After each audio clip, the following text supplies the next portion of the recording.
मम्मा, आप आज मुझे परेशान लग रही हैं। हाँ बेटी, घर में केवल एक दिन का ही राशन बचा है। मुझे चिंता है कि हम कल क्या खाएंगे। मम्मा, आप खुद ही तो कहती हैं कि मुश्किल समय में परेशान होने की बजाय मुश्किल समय का मुकाबला करते हैं। हाँ मेरी बेटी, आपने ठीक कहा। फिर मम्मा चिड़िया जो चावल घर में थे वो भगोती है और उन्हें पकाकर एक प्लेट में डालती है। मम्मा, ये चावल खाने से हम दोनों का पेट तो नहीं भरेगा। आप ये चावल खा लें, मैं कल खा लूंगी। गुड़िया बेटी, मैंने तो चावल पकाने से पहले ही 2 दाने खा लिए थे। ये चावल आप खा लें। वो दोनों माँ बेटी एक दूसरे से ऐसे कह रही थीं कि उनके घर के दरवाजे पर दस्तक होती है। मम्मा, आप ये चावल खाएं, मैं देखती हूँ बाहर कौन है। फिर गुड़िया दरवाजा खोलती है। दरवाजे पर एक साधु पक्षी खड़ा था। बेटी, मैं 2 दिन से भूखा हूँ, मुझे खाना दो। थोड़ा सोचने के बाद गुड़िया उस साधु पक्षी से कहती है, आप अंदर आ जाएं, हमने चावल बनाए हैं, आप चावल खा लें। फिर गुड़िया उस पक्षी को घर के अंदर ले जाती है। आप कौन हैं? मम्मा, इन्हें भूख लगी है, ये चावल इनके लिए काफी होंगे, हमने तो पेट भर खाना खा लिया है। मगर गुड़िया बेटी, मम्मा हमेशा दूसरों की मदद करें। अंकल, आप अपनी ये गठरी यहाँ रखें और ये चावल खा लें। फिर वो साधु पक्षी अपनी गठरी वहाँ रखता है और चावल खाने लगता है। वो पेट भर चावल खा लेता है। आपका बहुत बहुत धन्यवाद बेटी, आपने मेरी भूख मिटाई। ऊपर वाला आपकी भूख मिटाएगा। अब मैं चलता हूँ। ऐसा कहते हुए वो साधु पक्षी वहाँ से चला जाता है। गुड़िया बेटी, आपको भूख लगी होगी। आपने कौन सा कुछ खाया है? आप भी तो भूखी ही हैं। मम्मा, वो अंकल अपनी गठरी यहाँ भूल गए हैं। देखें बेटी, उसे बाहर देखें, वो अभी दूर नहीं गए होंगे। गुड़िया वो गठरी उठाकर घर से भागती है। अंकल, अंकल रुके अंकल, आपकी गठरी, ये रही आपकी गठरी। गुड़िया उस साधु पक्षी को थोड़ी दूर जाकर रोक लेती है। आपकी गठरी हमारे घर भूल गई थी अंकल। नहीं बेटी, ये गठरी मैं भूला नहीं, मैं तो जानबूझकर उसे वहाँ छोड़कर आया था। क्या मतलब अंकल? मैं समझी नहीं आपकी बात। ये आप वापस घर ले जाएं और इसमें जो भी हो वो आपके लिए मेरी तरफ से तोहफा है। अब मुझे जाना होगा। अंकल, मम्मा मना करेंगी। बड़ों के आगे जिद नहीं करते बेटी, आप बहुत बुद्धिमान हैं। जाओ, जीती रहो बेटी।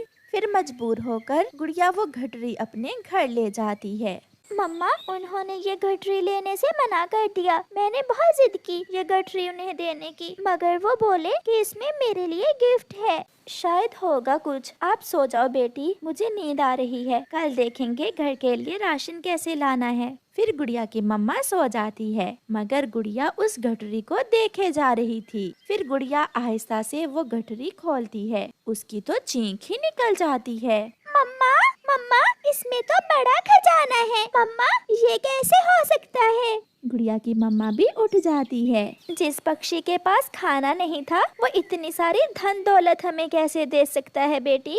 मम्मा, वो पक्षी जरूर कोई साधारण पक्षी नहीं था, वो आया ही हमारी मदद करने था। फिर मम्मा चिड़िया और उसकी बेटी मीठी नींद सो जाती हैं। दूसरे दिन गुड़िया और उसकी मम्मा बाजार जाती हैं। वो अपने लिए वहाँ से महीने भर का राशन लेती हैं। गुड़िया अपने लिए गरम टोपी और मफलर लेती है। कबूतर भैया, अगर आपके आसपास कोई गरीब पक्षी हो तो उसे मेरे पास भेज देना, मैं उसकी मदद करूँगी। चिड़िया, मगर आपके पास इतना पैसा कहाँ से आया? ये सब ऊपर वाले की देन है। कबूतर के पड़ोस में गोरी कौवी रहती थी। वो हर रोज की तरह कबूतर को रास्ते में रोक लेती है। कबूतर, प्लीज आज एक रोटी मुझे दे दो, मैं बहुत भूखी हूँ। चिड़िया के पास जाओ, चिड़िया के पास, वो सब गरीबों की मदद कर रही है। चिड़िया, मगर वो तो खुद बहुत गरीब है। कोई चमत्कार हुआ है उसके साथ, अब वो गरीब नहीं बल्कि गरीबों की मदद करती है। तुम जाओ और उससे रोटी ले लो।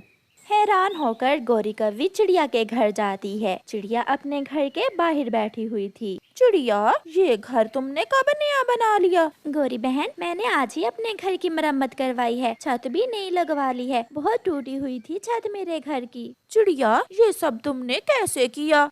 फिर चिड़िया गोरी को रात वाली साधु पक्षी की बात बताती है। गुड़िया उसकी गठरी वापस करने गई तो उसने वो गठरी लेने से इनकार कर दिया। ऐसा साधु पक्षी मुझे क्यों नहीं मिलता? छोटी चिड़िया, ऐसे सारे चमत्कारी काम तुम्हारे साथ ही क्यों होते हैं? आप यहाँ बैठे, मैं आपके लिए रोटी लेकर आती हूँ। मुझे नहीं लेनी तुमसे रोटी, मैं तो उस साधु पक्षी को ही ढूंढूंगी अब। गोरी वहाँ से भाग जाती है। गोरी इधर जाती है, गोरी उधर जाती है। वो सारे जंगल में उस साधु पक्षी की खोज करती है।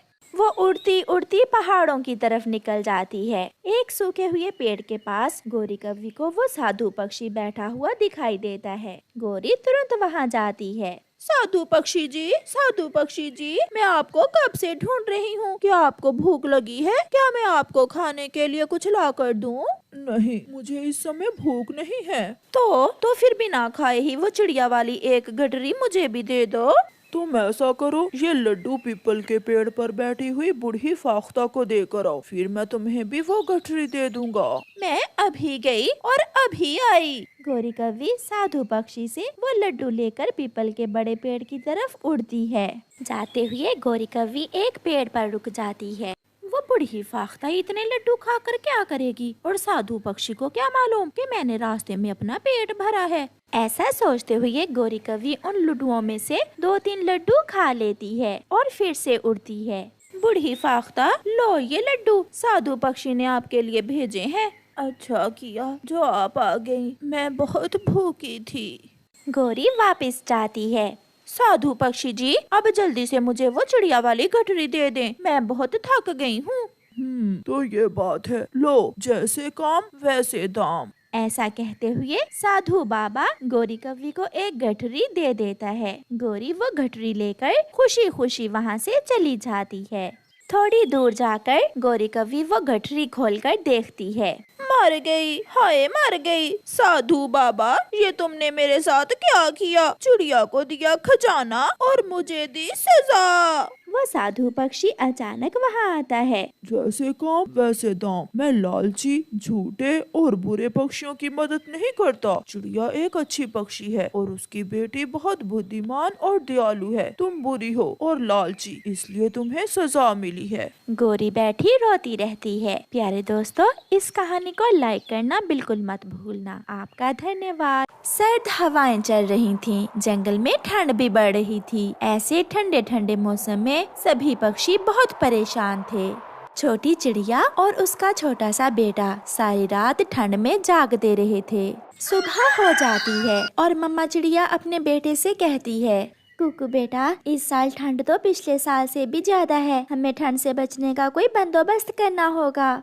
मम्मा, आप भूल गई, जब नानो आई थी तो उन्होंने बताया था कि उनके पास कपास से कपड़ा बनाने वाला चरखा है। आप नानो से वो चरखा ले आएं और सब पक्षियों को गर्म कंबल बना दें। अपने बेटे की ये बात सुनकर मम्मा चिड़िया बहुत खुश होती है। हाँ कुकू बेटा, मैं तो सच में भूल ही गई थी। मैं आज ही आपकी नानो से वो चरखा लेकर आती हूँ। फिर मम्मा चिड़िया अपने घर से निकलती है और सीधी दूसरे जंगल अपनी माँ के पास जाती है। रानो बेटी, अगर आपको जरूरत है तो ले जाओ, ये चरखा मेरे पास भी बेकार ही पड़ा है। माँ, मैं चाहती हूँ कि मैं अपने साथ साथ दूसरे पक्षियों की भी मदद करूँ। गर्म कंबल बना लेने से सारे पक्षी ठंड से बच सकेंगे। हाँ, याद आया, कपास आपको पहाड़ों के पास मिलेगी। वहाँ कपास के काफी पौधे हैं, मगर बर्फ शुरू होने से पहले पहले आप सब मिलकर वो कपास जमा कर लेना। फिर मम्मा चिड़िया अपनी माँ से वो चरखा लेकर वापस होती है। अपने जंगल वापस जाकर मम्मा चिड़िया सबको इकट्ठा करती है। दोस्तों, मैं अपनी माँ से चरखा लाई हूँ जो हमें ठंडे मौसम से बचाएगा। वो कैसे चिड़िया बहन? इस चरखे में से आग निकलती है क्या? इसमें से आग तो नहीं निकलती, मगर हम इस चरखे की मदद से गर्म कंबल बना सकते हैं। पहाड़ों पर कपास भी है और इन दिनों बर्फ भी नहीं है। हम उस कपास से आसानी से गर्म कंबल बना सकते हैं। फिर तो हम सब आज ही वो कपास ले आते हैं। मगर चिड़िया, आज तो कालू का मामा आ रहा है, हम उसके साथ दूसरे जंगल में मेला देखने जा रहे हैं। आप सब जाएं और कपास ले आएं। हम मेला देखने के बाद ले आएंगे कपास। मगर याद रखना, जब बर्फबारी शुरू होगी तो फिर कपास नहीं मिलेगी। ऐसे सब पक्षी पहाड़ों पर कपास लेने चले जाते हैं। गोरी और कालू कौवा अपने मामा जी के साथ मेला देखने निकल जाते हैं। गौरी, हम मेला देखने तो आ गए, मगर अगर बर्फ शुरू हो गई तो हम क्या करेंगे? भांजे, क्यों परेशान कर रहे हो गौरी को? मुझे भी तो देखो, बूढ़ा हूँ तुमसे। मैं तो नहीं डरता ठंडे मौसम से। जो मौसम आता है गुजर ही जाता है। मामा जी ने ठीक कहा है, अब तुम मुझे मेला देखने दो। फिर गौरी घोड़े वाले झूले पर बैठ जाती है, वो बड़े स्काई व्हील पर बैठती है, वो नाव में बैठती है। दूसरी तरफ चिड़िया, कबूतर और मिठू पहाड़ों पर कपास जमा कर रहे होते हैं। चिड़िया बहन, मैं और कबूतर जमा की हुई कपास घरों को ले जाते हैं। आप बुलबुल के साथ मिलकर थोड़ी और कपास इकट्ठी कर लें। मिठू भैया, हम ऐसा ही करते हैं। मेरे बेटे से कहना कि घर से बाहर ना निकले। फिर वो ऐसा ही करते हैं। मिठू और कबूतर कपास लेकर वापस घरों को जाते हैं और चिड़िया बुलबुल के साथ कपास इकट्ठी करने लगती है। वो रात भी बहुत ठंडी थी। मिठू जी, कल तक हमारे कंबल बन जाएंगे ना? हाँ हरियाली, बस आज की रात है, जाग कर ही गुजार लेते हैं। कल हम मजे से गरम कंबल में सोएंगे। याद रखना, चिड़िया से कहना कि हमारे लिए लाल रंग का कंबल बनाए। मुझे लाल रंग बहुत पसंद है। फिर दूसरे दिन चिड़िया अपना चरखा चलाती है और काम शुरू करती है। हरियाली तोती और लूसी कबूतरी भी चिड़िया की मदद कर रही थी। कबूतर और मिठू तोता सबके लिए दाना लेने निकल जाते हैं। रास्ते में उन्हें कालू और गौरी कौवी मिलते हैं। गौरी, हमने सारा काम कर लिया और तुम मेला देखने में मसरूफ हो। याद रखना, इस बार हम तुम्हारी मदद नहीं करेंगे। ओए मोटी चोंच वाले, तुम्हें किसने कहा मेरी मदद करने को? खुद ही सवाल और खुद ही जवाब दिए जा रहे हो। हमारे मोटे पंख है, हमें इतनी आसानी से ठंड नहीं लगती। तुम सब अपनी चिंता करो, ये तो समय ही बताएगा। चिड़िया हरियाली तोती के लिए लाल रंग का कंबल बनाती है और लूसी कबूतरी के लिए पीले रंग का। मम्मा, हमारे लिए भी लाल कंबल ही बनाए। मुझे हरियाली आंटी वाला कंबल बहुत अच्छा लगा है। मुझे भी लाल रंग ही पसंद है बेटा। कबूतर और मिठू भी गेहूं की बालियां जमा कर लेते हैं। यार कबूतर, थोड़ा और आगे जाते हैं और कुछ फल भी देख लेते हैं। तुम चिंता ना करो, नदी के पास अमरूद के पेड़ पर कल मैंने अमरूद देखे थे। हम वापस जाते समय वहाँ से अमरूद तोड़ लेंगे। ऐसे कबूतर और मिठू भी दाना लेकर वापस होते हैं। शाम होते ही आसमान से हल्की हल्की सफेद रंग की बर्फ गिरने लगती है, जो बता रही थी कि आज की रात बहुत ठंडी होने वाली है। चिड़िया अपने बेटे के साथ अपने लाल कंबल में लेटी हुई अपने बेटे से बातें कर रही थी। मम्मा, नानो ने ये चरखा कहाँ से लिया था? अपनी माँ से। और उनकी माँ ने ये चरखा कहाँ से लिया था? उसने अपनी माँ से लिया था। अब ये न पूछना कि उनकी माँ ने कहाँ से लिया होगा। फिर कुकू हंसने लग जाता है। तोता और तोती भी गरम लाल रंग के कंबल में बैठे मूंगफलियाँ खा रहे थे। मिठू जी, भला हो चिड़िया का, जिसने हमारे लिए गरम कंबल बनाए। खिड़की से बाहर देखो, आज आसमान से बर्फ गिर रही है। उधर कौवे अपने घर में बैठे ठंड से ठठर रहे थे। कालू जी, खिड़की पर कपड़ा बांध दो, ये ठंड तो मेरे शरीर में उतर रही है। मामा जी खुद तो ठंड में मरेंगे ही, हमें भी कोई काम नहीं करने दिया। अब मामा जी पर इल्जाम मत लगाओ। मेला देखने का शौक तुम्हें भी कम ना था। मुझे क्या मालूम था कि बर्फ शुरू हो जाएगी। फिर कालू खिड़की पर कपड़ा बांध देता है, जो हवा से बार बार इधर उधर उड़ रहा था। गौरी, तोता तो अब हमारी सुनने वाला नहीं है। अगर तोते से बनाई होती तो हम रात तोते के घर चले जाते। कालू, मैं तो सच में मर जाऊंगी। मेरे पंखों में तो अभी से दर्द शुरू हो गया है। टाइम क्या हुआ है, देखो तो। सामने क्लॉक की तरफ देखते हुए कालू कौवा कहता है, अभी तो 9 बजे हैं। हाय, मैं मर गई। ऐसा लग रहा है जैसे रात के 12 बज गए हों। इसका मतलब अभी तो पार्टी शुरू हुई है। चल कालू, चिड़िया के पास ही जाते हैं। फिर गौरी और कालू गिरती हुई बर्फ में ठठरते हुए चिड़िया के पास जाते हैं। कालू चिड़िया के दरवाजे पर दस्तक देता है। कौन है? चिड़िया, मैं हूँ। मैं हूँ कालू, तुम्हारा भाई। प्लीज मुझे अपना कंबल दे दो, मुझे बहुत ठंड लग रही है। ये सुनकर कुकू हंसने लग जाता है। चिड़िया प्लीज हमें ठंड से बचा लो।